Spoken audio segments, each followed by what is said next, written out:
I want to talk to you about dying in today's world. And I want to really look at what happens as the light fades, go back in time to how things were, think about today, and then think about how things are going to be in the next couple of decades. Some of you will have been born before the NHS. Forgive me, but looking around the room, that's a guess. I'm not saying everybody was. But actually, Nye Bevan really revolutionised, as we all know, healthcare completely, because up until that time, there were people who just could not access care at all. The mortality rates were awful, and it was his experience in Tredegar in South Wales that he wanted to Tredegarise the whole of the UK by introducing the NHS, something that we have today, and I fear that we're beginning to undervalue. We're great at criticising it, but not realising what life would be like without it. But this is a personal journey because I was born just after the NHS came in, so I really am a product of Nye Bevan's vision. I just want to look for a moment, though, at deaths in the last 100 years, because if we come over here, look at all the people dying of infection. These were all different infections. Infection was a massive, massive killer. And then round about the end of the war, things began to change. Who wants to volunteer why they changed? Somebody shout it out. Which one? Penicillin. One antibiotic. Magic. And then, of course, heart disease came up and we got road traffic accidents and so on emerging. And now look at this. Sadly, self-harm, accidental self-poisonings and so on have been going up. There's a dramatic change. This was in men, and we see a similar pattern in women, except that a lot of these are breast cancer. So there is a lot changing in our society. And if we look at when the NHS came in, it's about here, halfway along the line. Okay, so we've already experienced, just in our lifetimes, big changes in the way that people develop disease and then, of course, go on to die. When I was a child, tuberculosis was rife. How many of you in this audience have had TB? Gosh, nobody. I'm surprised. There were survivors, even then. These cavitating lesions at the top of the lung. But look at this, from before the NHS. Isn't it terrible to have to tell parents to not comfort their dying children, or comfort their children if they were dying because of the risk of infection? And these are the little bugs, tuberculosis. And then, of course, along came anti-tuberculous therapy. Amazing. But now what are we seeing? Resistance. Resistance to anti-tuberculous therapy. People dying of it. We've had doctors dying from treating patients and catching the drug-resistant tuberculosis from them. Things are changing fast, and the main reservoirs seem to be coming from the Indian sort of region and from the Russian, Eastern European region. And when I was a child, I remember polio. I remember very clearly because a friend of mine got polio. And I have a friend who still is alive, but of course lame as a result of polio, because there weren't vaccines then. We didn't know what was going on. So death was very different.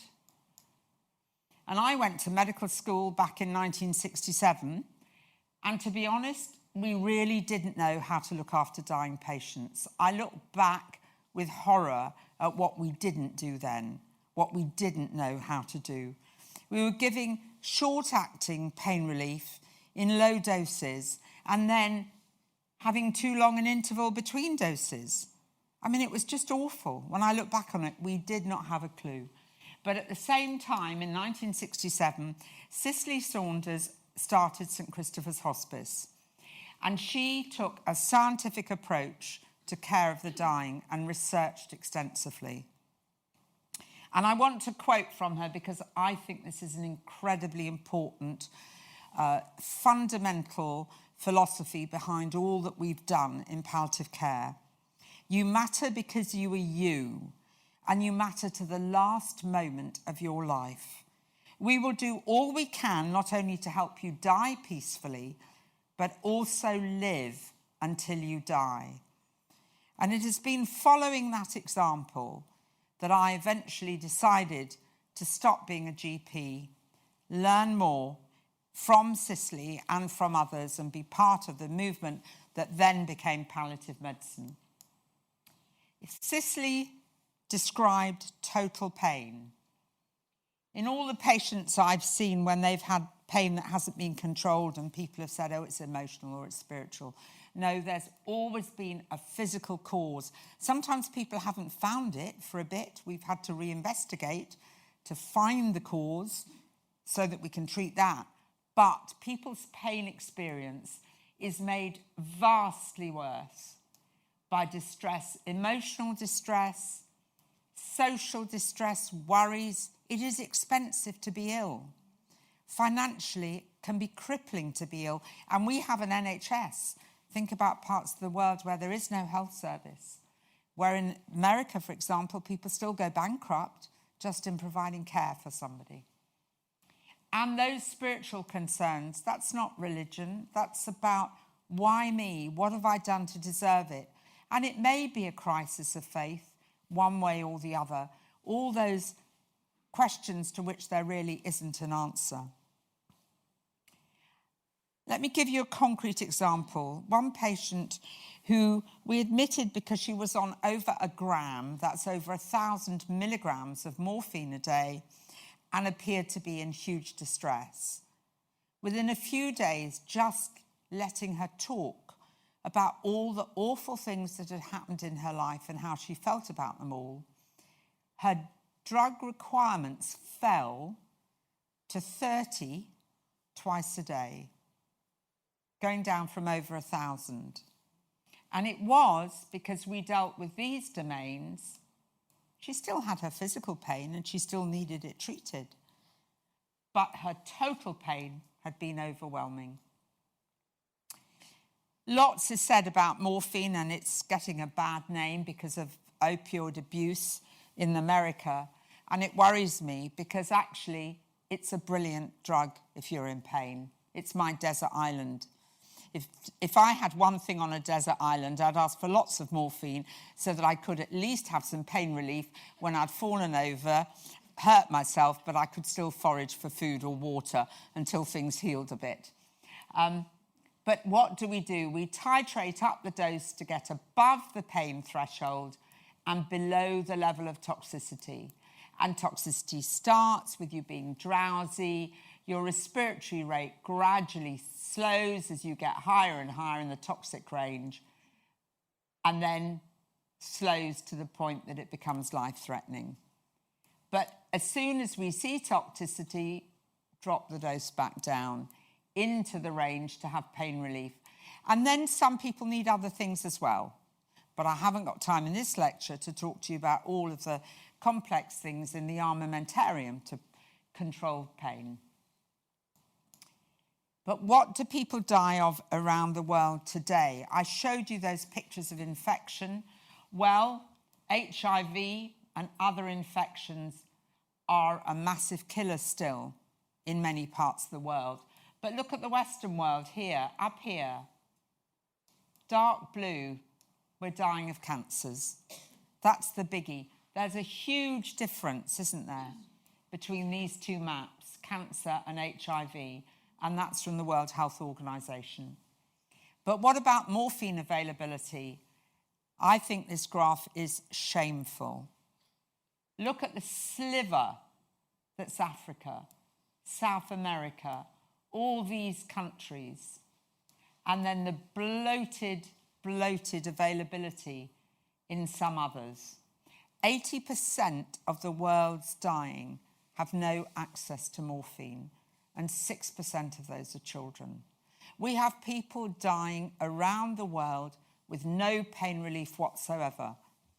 And our campaigns on that are horribly quiet, shamefully quiet. So in our developed world, what is the job that I do? It's the science of helping people as they die.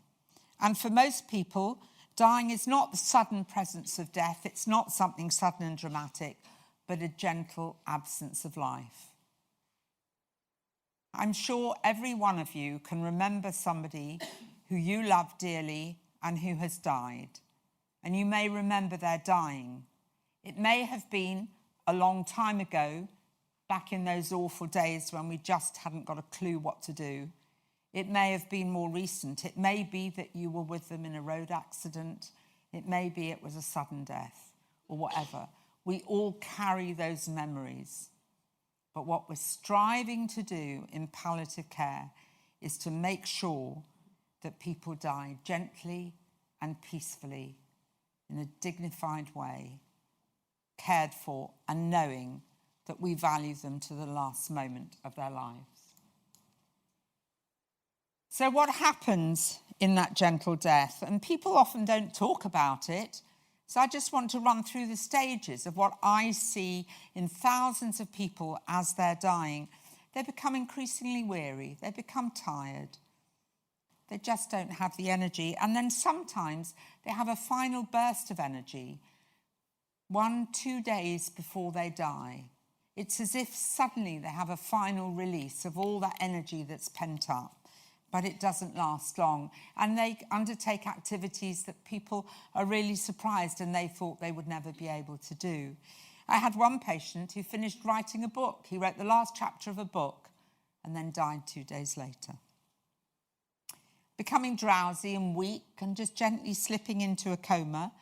Breathing slows. It may sound bubbly, and that's something that we need to address early and not wait until it's got bubbly. And breathing becomes shallower and pulse weakens.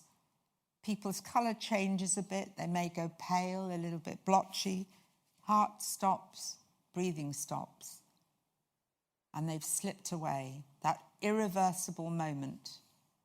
And then after a few hours, their body will have changed and look different as the different processes associated with death itself and the beginning of decay set in.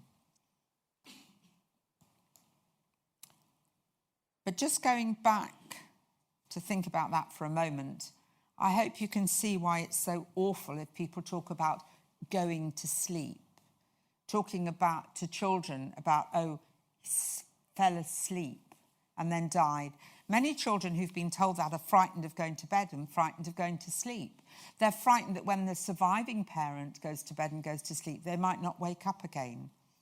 We have to be honest and frank and clear. This isn't about going to sleep. It's about slipping into a coma and slipping out of life. But I'm afraid we're not very good at recognising when death is imminent.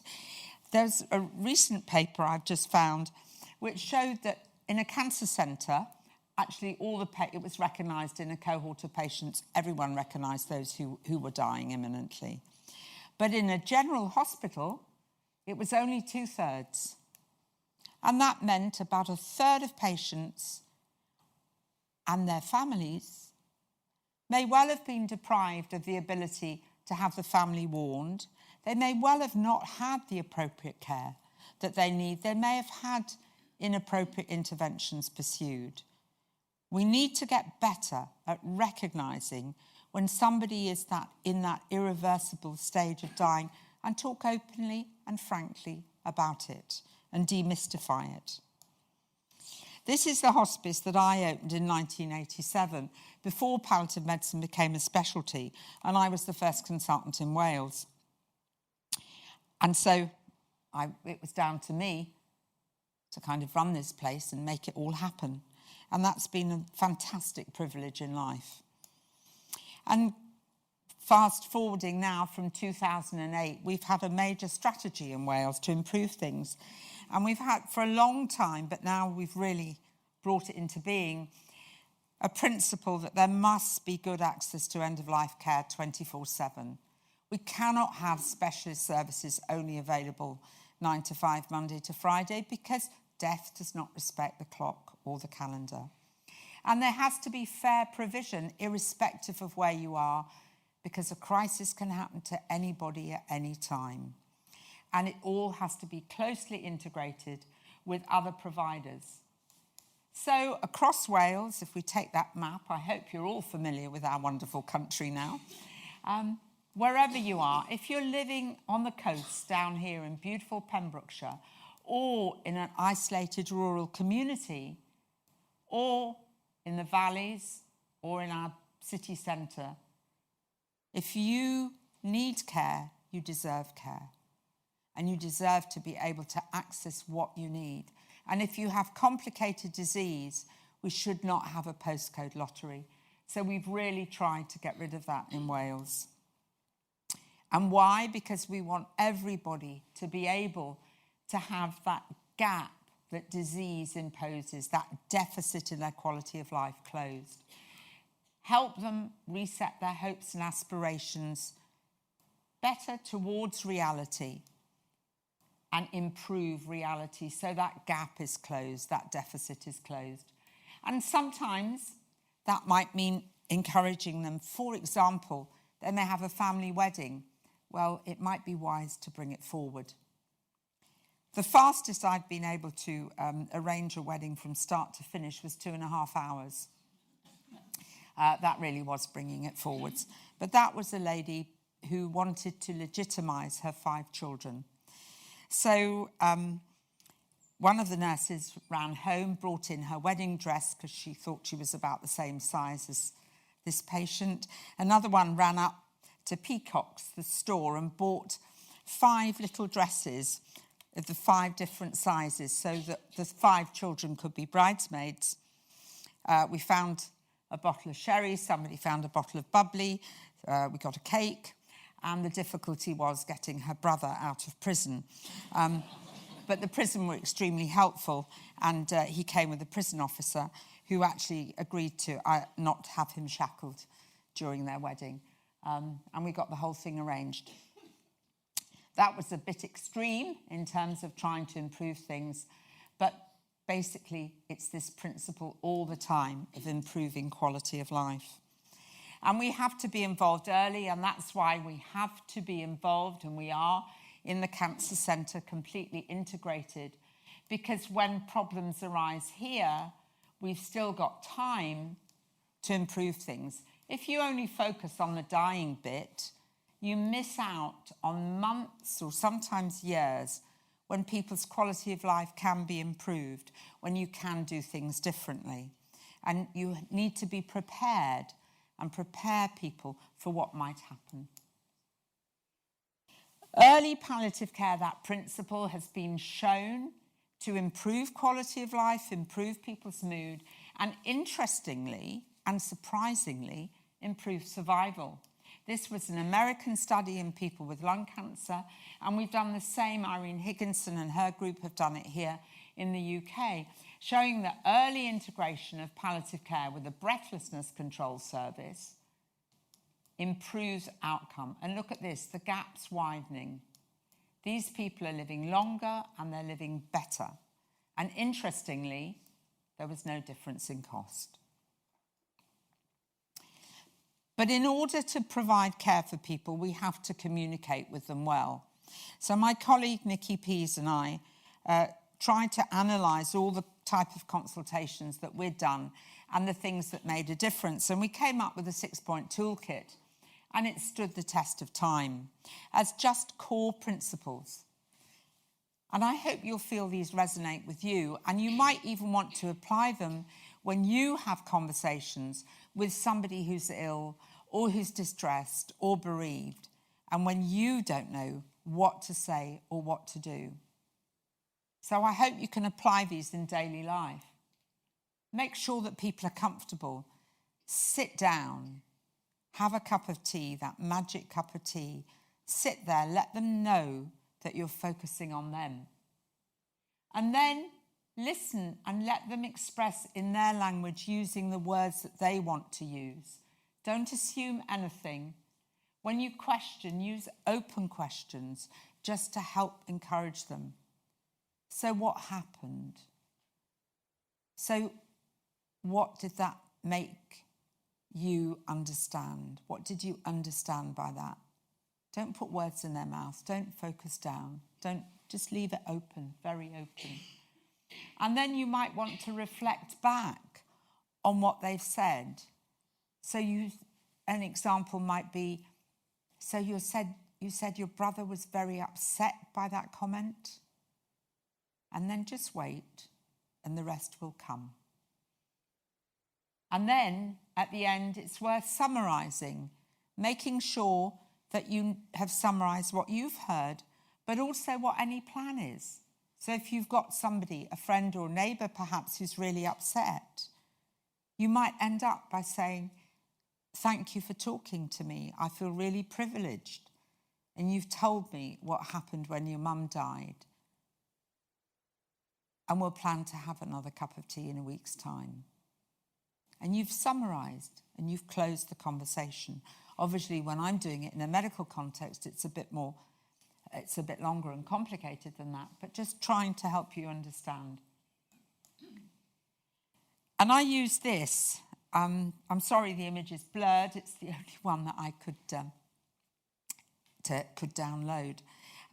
But this is the Chinese symbol for listening, and I think it says it all, because we listen not only with our ears, but we listen with our eyes, with who we are.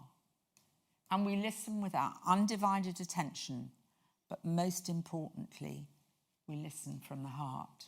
And people know if you're listening from the heart. Cicely said, dignity is having a sense of personal worth. People go on about saying, oh, it must be very undignified if you have any incontinence or whatever. Well, I'm not going to ask for a show of hands, but I'm sure everybody in the audience over the age of 65 will have leaked a bit at some time.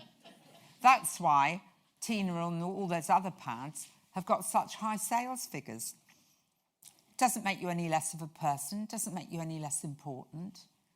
They're things that just happen, they're bodily functions. Women have periods, sometimes it soaks through things.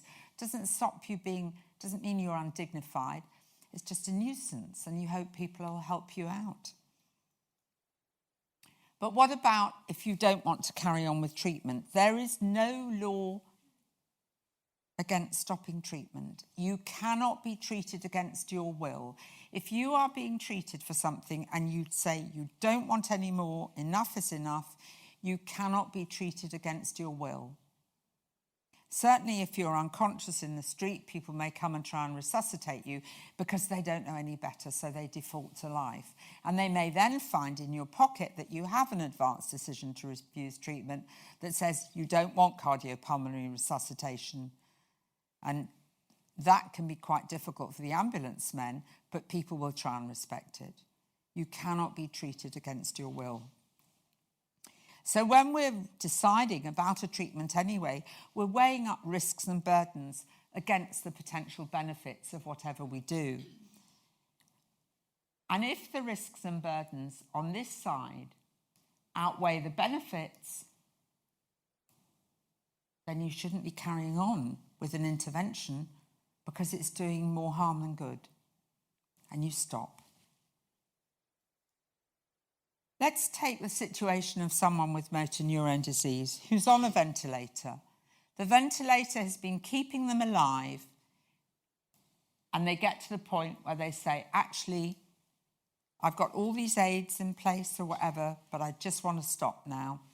I've had enough. And you decide with them, yep, they understand, and you're going to stop the ventilation. You put all care in place. We've got very, very good guidelines now in palliative care. Exactly what to do, how to look after people, stop their ventilation, and they will die fairly soon afterwards, peacefully, gently, with symptoms controlled, because they're dying of their disease that they would have died of months or sometimes years before, if they hadn't had ventilation in place. When I went to medical school, there was no what we call NIPI, non-invasive positive pressure ventilation through a mask that people can have at home, or through a nasal cannula that people have at home. It didn't exist, but it does now. And so, as well as managing starting it, we've had to learn how to manage stopping it if people don't want to carry on, because it's a treatment, and if they withdraw their consent, you must respect that. That is fundamentally different to giving drugs, lethal drugs, with the express intention to end life as fast as possible, irrespective of how long it would have gone on for. And you don't know how long it would have gone on for. Remember, I showed you that figure from hospitals now. We're not very good at predicting life expectancy. And that is fundamentally different. And the medication you use is fundamentally different. But interestingly, the time from drug to death, certainly looking at the Oregon data, is actually longer than with the controlled situation of stopping ventilation that I was telling you about. People say autonomy, it's my choice, I do what I want. But we are all interrelated. Some of you will have come here today with somebody else. The way that you behave towards people affects them. We are an interrelated society. And nowhere is that more evident than when we're dying. And dying isn't just the decision between a patient and a doctor about what's going to happen, where they want to be looked after, whether they want to continue treatment or not. It's not a dyad. It's actually more than that, because there's a family involved. And there may be children involved too. And don't forget, for some children, the grandparents are the most important, stable person in their lives. We live in a world, sadly, of chaotic families. And sometimes it's the grandparent who really is the anchor point for young kids. And so, rather than it being a dyad, it's really a triad. We're all interrelated. The way that I, as a doctor, speak to a patient can either give the message that I'm so gloomy about it all that I really can't see any way forward, or it may give the message that actually I care about you and I will do all I can to improve your quality of life. And if I don't succeed first time, I've got a plan B, and we'll try a plan C, and we'll go on and I'll ask a colleague for help. And it's so important because the way a person dies lives on in the memory of those left behind. You all have your memories. I have mine. We all have them. And children need to have clear explanations, and they need support before bereavement, and they need support during bereavement, and they need support afterwards. And the way they express their feelings is different. And I've taken these from the Child Bereavement Network. Fortunately, it's in place. Fortunately, it's there, but we don't have nearly enough resources. We only have, across England and Wales, about half of schools with somebody in the school who really has any training in managing child bereavement. And of course, sadly, sometimes you'll have a whole school bereaved.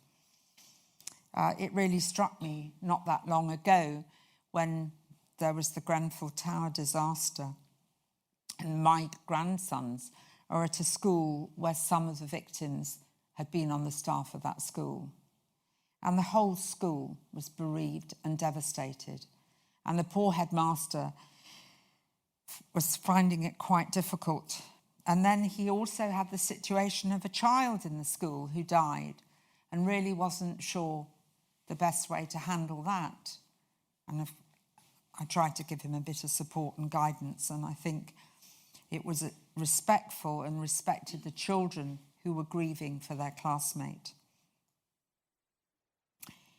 But why do people decide that they want to end their life? If we look at the data that's come from Oregon, where they've had 21 years experience of physician-assisted suicide, It really isn't about pain. That's quite minor. It's about fear that the future will be worse than today, fear of losing dignity, losing control, losing so-called autonomy, fear of being a burden, things that might happen in the future. People talk about a right to die. I'd love to have a right to not die. Every one of us is going to die. There is 100% mortality. But what we're talking about is, are you going to license doctors or somebody else to assist suicide or inject lethal drugs? In Oregon, they have physician-assisted suicide. In the Netherlands, they've been much more honest, I think, in the way that they've titled their legislation: termination of life on request and assisted suicide. And they have the same in Belgium, and now Canada's made legislation where they have euthanasia as well. And I'm just going to show you a little bit of data from the official reports from these places. But before I do that, I just want you to think about, what do you need to make a decision? What happens when the person says they just want to die? Well, if you're going to take a decision, any decision, you need accurate information, you need the mental capacity to take that decision, and it must be voluntary. So let's think about the information about being terminally ill. Well, I was on the select committee that looked at Lord Joffe's bill when that came before us, and I was shocked to hear from the pathologists that 5% of postmortems reveal a diagnostic error. And of course, prognosis is notoriously inaccurate. It's a probabilistic art. My biggest prognostic error was when I, a consultant surgeon, consultant oncologist, and the patient's GP all thought a patient was going to be dead in 3 months. He was a young man, and he was actually desperate for somebody to tell him how to kill himself, terrified of what lay ahead, with difficult pain and a huge amount of distress and small children. Well, fast forwards, 11 years later, his wife died. And he has brought up the children on his own brilliantly, and he is still alive today. I've had a text message from him about a couple of weeks ago, and he's living at home independently. It's a long time from 1991 to today, and we all thought he was going to be dead in 3 months. What about capacity to make your own decisions? Well, mental capacity looks simple, but there are lots of things that impair your thinking, including medication. A lot of the drugs that we use to control disease have got psychological side effects. Those of you that have ever taken steroids, for example, may have noticed that you become quite emotional, weepy when you watch the news on the television. It's as if your emotional thermostat has gone off a bit. Some of the pain-relieving drugs certainly can impair your decision-making. Some people can feel depressed, others can feel euphoric. People are cognitively impaired. And of course, depression is linked to a desire for death, feeling a burden, and depression and hopelessness are mutually reinforcing independent factors for a desire for death. Interestingly, in Oregon, where their legislation requires that somebody has the mental capacity to decide, has shown that 1 in 6 of people who'd cleared the hurdles in a small study actually had undiagnosed clinical depression. And the summary of that paper from Ganzini said the current practice of the Death with Dignity Act may not adequately protect all mentally ill patients. There are real difficulties about assessing capacity. It's not straightforward. But the one that worries me the most is voluntariness, because we really can't detect the pressures that may be on someone behind closed doors, internal or external. Fear of being a burden, fear that possibly everyone would be relieved, fear of financial cost as well of being ill. And people have a fluctuating desire for death. People will feel that they don't want to carry on. And then weeks, months later will say, I never believed I could enjoy life so much again, as they adapt to the situation they find themselves in. And I'm afraid the doctor's attitude, as I've already said, I think does influence the way patients feel. And society does as well. And unfortunately, we know that intra-family fraud is rife. Only about 1% of it's ever reported. We know that in this country, elder abuse, sadly, is rife. And we as doctors don't pick it up. We miss it. I have been taken in by families, and so have many of my colleagues. Most families, fortunately, are loving and caring, but not all are. And it's really difficult to detect what's going on. So the person who says, I just want to die, well, I hope people always respond by checking out whether somebody is sure and by listening. But if you process that request, you're giving a subliminal message that you're right to think you'd be better off dead. I, a doctor, agree with you. I think you're right. And of course, my knowledge base, because of experience and knowledge, is always going to be outweighing yours as the patient. There is a power differential that however much you try to get rid of it, you can't. And that gives it the stamp of medical beneficence, really. But what I have to do, because I can't go down that road, it stays my hand, the law at the moment. I have to say, what is making today so terrible? What can we do to improve today? Back to narrowing that gap I showed you about. And sometimes it's hard work, and it means redoubling efforts. And often it's about the little things in life. It's the little things, things that appear trivial, which are the things that actually really get people down and you need to sort out.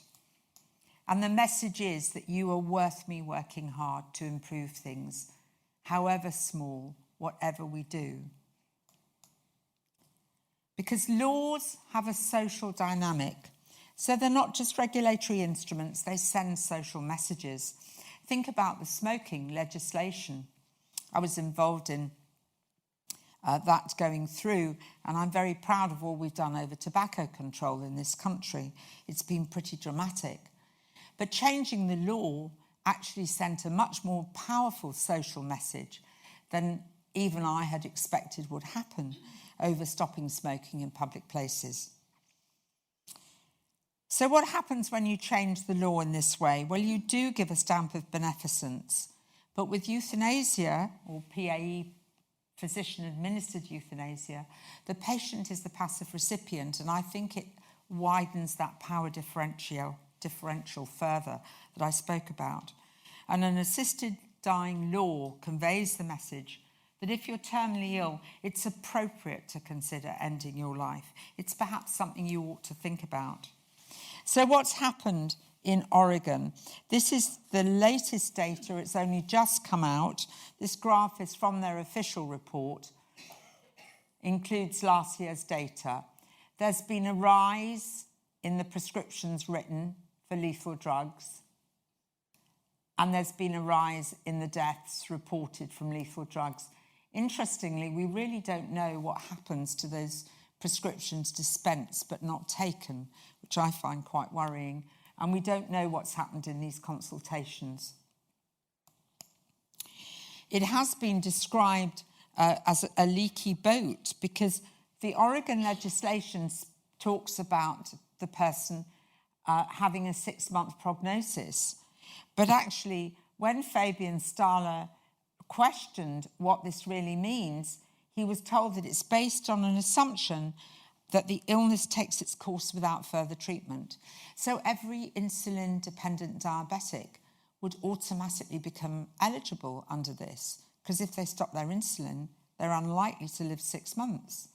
And yet you wouldn't think of them as normally terminally ill.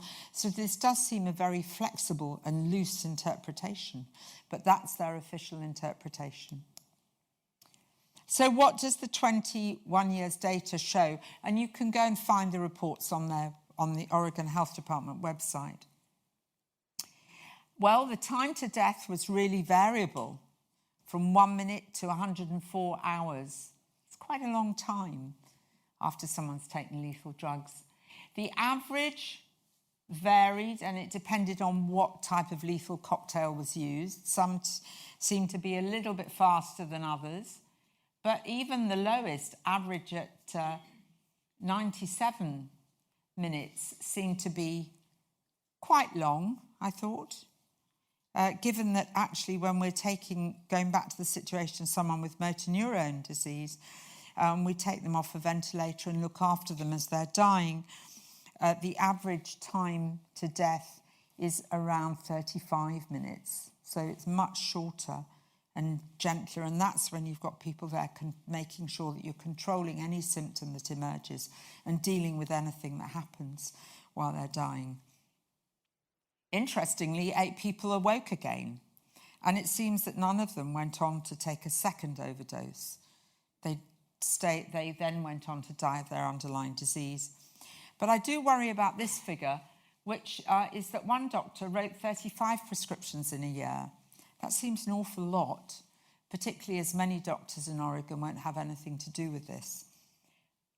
Quite a few obviously wrote 1, but this does seem to be a lot. And we know from the campaign groups there that if a doctor isn't willing to provide lethal drugs, they will act as a broker to put someone in touch with somebody who will. Now, this would translate, remember Oregon's a small state and the UK's got quite a big population. It would translate on a population basis to about 2,500 deaths a year in the UK.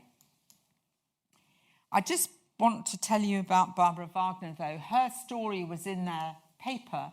She was a 64-year-old bus driver, school bus driver with lung cancer. And she had been prescribed palliative chemotherapy, but then she got a letter to say that her Oregon health plan stated the chemotherapy was not covered, but her assisted suicide drugs were 100% covered as a comfort care measure. I can understand her feeling really very angry about that. And she was quite young as well. What about Belgium? Well, Belgium is an interesting country because, of course, it's got 2 populations. It's got Wallonia and it's got Flanders. And the numbers are different, even though the population size as well is different. But the overall numbers across Belgium have been rising since they changed their law quite steeply. These are the ones that are reported. There are anecdotal reports that a lot aren't reported because it's quite burdensome for doctors to fill out all the forms and report after the event. So the numbers may be much higher, but this certainly is the minimum happening there. This was a story that troubled me recently. I don't know how many of you have seen Aurelia Broers. She was 29 and she was in the Netherlands and she had euthanasia. And during the last 2 weeks of her life, she was often distressed and self-harmed. And she said, "I'm stuck in my own body, my own head. I just want to be free. I have never been happy. I don't know the concept of happiness." And from their official reports, 83 people now have been euthanized on grounds of psychiatric suffering in 2017. I really worry about people like this young girl, self-harming, almost certainly previously abused, and when you go back to the official reports, there certainly are cases who had been subject to abuse in childhood, particularly sexual abuse, and who then went on to have euthanasia. And there were some with learning difficulties, and I published a paper looking at those as a small cohort. But the notifications in the Netherlands are interesting because they thought that they'd plateaued in the first years after their legislation, but now the numbers have gone up quite a lot. And these numbers would translate to tenfold the Oregon numbers. 25,000 deaths in the UK on a population basis. And it has been said that euthanasia has become the default way to die of cancer at times in the Netherlands. Some people have been worried about it. Bernard van Barsen resigned from the regulator committee because she felt there was a major shift in the interpretation of the country's euthanasia law and to endorse lethal injections for increasing numbers of people with dementia. There has been a prosecution of one case, the only one that I'm aware of that has proceeded to a prosecution hearing, where the doctor covertly drugged a woman. She had previously said that she wanted to be euthanized when I think the time is right, she'd said. But later on she said, but not just now, and people do go on to change their mind, of course. But her family apparently assisted the doctor in holding her while the lethal drugs were injected. And it has been said, and my personal view is I agree quite strongly with it, that overruling the wishes of incompetent patients to live is extremely serious, because the will to live is a basic fundamental right. Indeed, Article 2 in human rights is the right to life. What's happened in Canada? Well, Canada has its medical aid in dying law, which has just gone through. Quite a lot of doctors in Canada are extremely worried about it and very angry about the way that it has gone through, and describe that there are already pressures to expand that legislation to mental illness, mature minors, and to people issuing an advance directive, rather like that woman who I was telling you about, where the prosecution proceeded against the doctor. And their numbers as well have been escalating. It's quite difficult to collate all their numbers because different provinces have different reporting systems, so they're not collated in the same way nationally. Is it a cost-saving measure? Well, there's been publications from Canada this year suggesting the estimates of cost savings really run into potentially over 100 million Canadian dollars. It has been estimated in America there are major cost savings because, of course, if people don't live so long and don't access care, then you're saving there. And it was suggested many years ago that this might be what happened, and I put the quote on that slide. In Canada, Roger Foley went to court to try to get his disability support arrangements funded because they had been denied. And he was concerned because he was free to pursue a medically assisted death but couldn't get clinically assisted living. He needed adaptations to carry on living. And the disability group there have quoted the vulnerable person standard because they are worried that the decisions are not appropriately grounded in effective communication, especially for patients who have disabilities that affect their communication, either physical or expressive disabilities of different types that mean that they can't communicate so easily. There's been a recent survey here, both in the College of Physicians and the radiologists surveyed their oncologists. So this is from the people looking after cancer patients, this data. And they had a 34% response rate, which actually for a survey, for a poll, is fairly high. I mean, one would always like it to be nearer 60%, but sometimes surveys end up at being between 5 or 10%. So this is quite a reasonable number. And less than a quarter of the oncologists, and don't forget, these are people treating cancers of every type firsthand and seeing the difficulties for patients with malignant disease, potentially. Less than a quarter would be prepared to participate actively should the law change, regardless of whether they support or oppose a change in the law. So what about the law? Well, the law is there to protect the vulnerable. There's a lot of discussion all the time in the campaign group. It's a very active campaigning that the law here should change to allow so-called assisted dying, and it's difficult to know quite what is meant by that because the definition seems to change between physician-assisted suicide, where the patient takes their lethal drugs, or euthanasia, where they put their arm out or whatever and are injected with lethal drugs. But I think you do have to ask the question of what changes in society and in the way care is delivered around a change in the law. Where is the Rubicon in relation to mental illness? Suicide prevention. What happens to suicide prevention policies, such as that young girl I showed you? Dementia, post-abuse and chronic illness. And I think it's a societal issue, not a medical issue. And my personal feeling is that I go along with those doctors, more than 3/4 of them, who feel this is not part of clinical care. This is not part of our duty of care to patients. Parliament was not convinced it would be safe when it last came before Parliament. This was the House of Commons in 2015. Well, whatever you feel about the House of Commons now, I think you have to remember that that vote was taken in a time of much more political stability overall, when they did go into the issue in detail, and they were concerned that it just wasn't safe and could have unintended consequences. But what about dying? I want to go back for a moment. Think of the beginning of that graph to all those infections, and you rightly pointed out penicillin. Penicillin in the war was a wonder drug. So many people survived who would not have survived.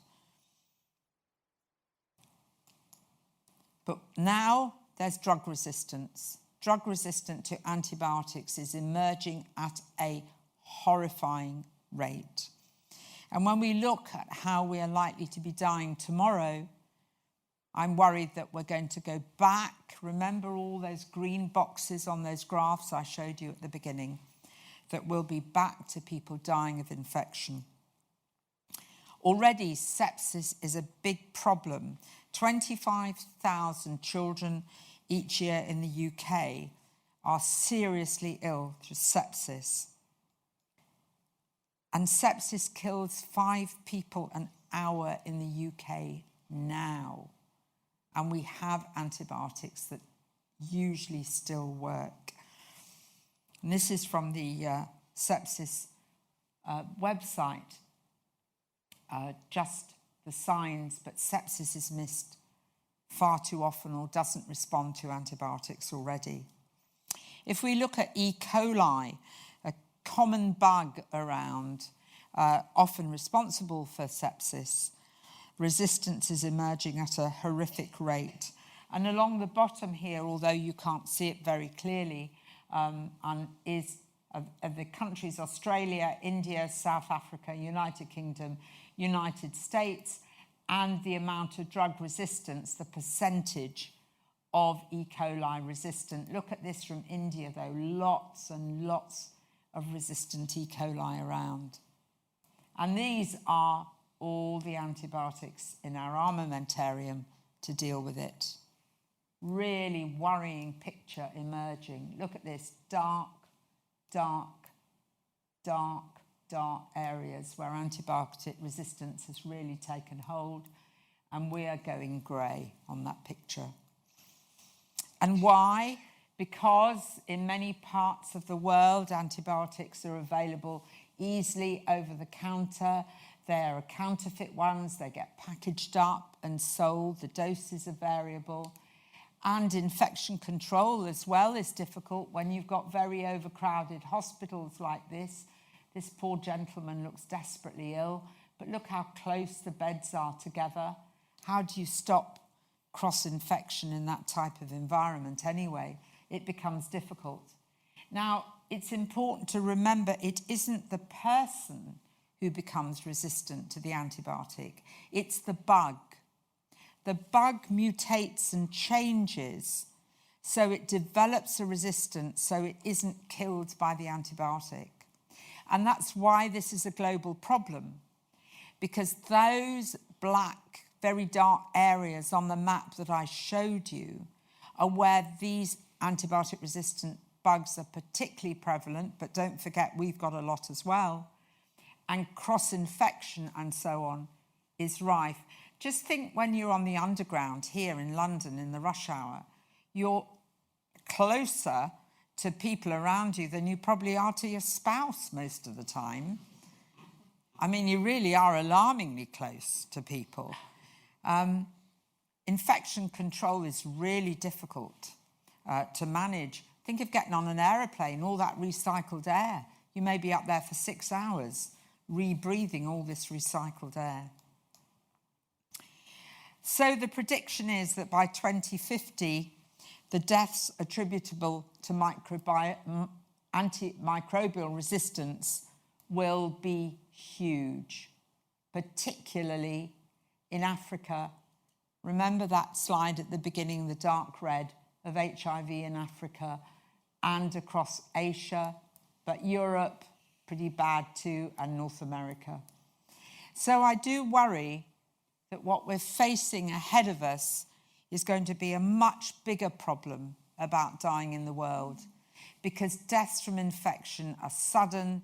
They strike people down at any age in life. There is no time for planning. There is no time for us to provide the input that we currently can when we're predicting somebody is going downhill, but there are things that we can do to improve their quality of life.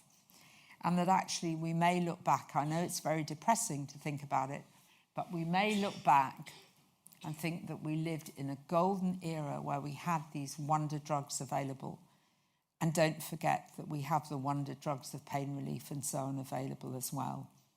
So we do live in very special times, and we have a duty of care to everybody to do everything we can to make sure they know they matter until the last moment of their lives. Thank you.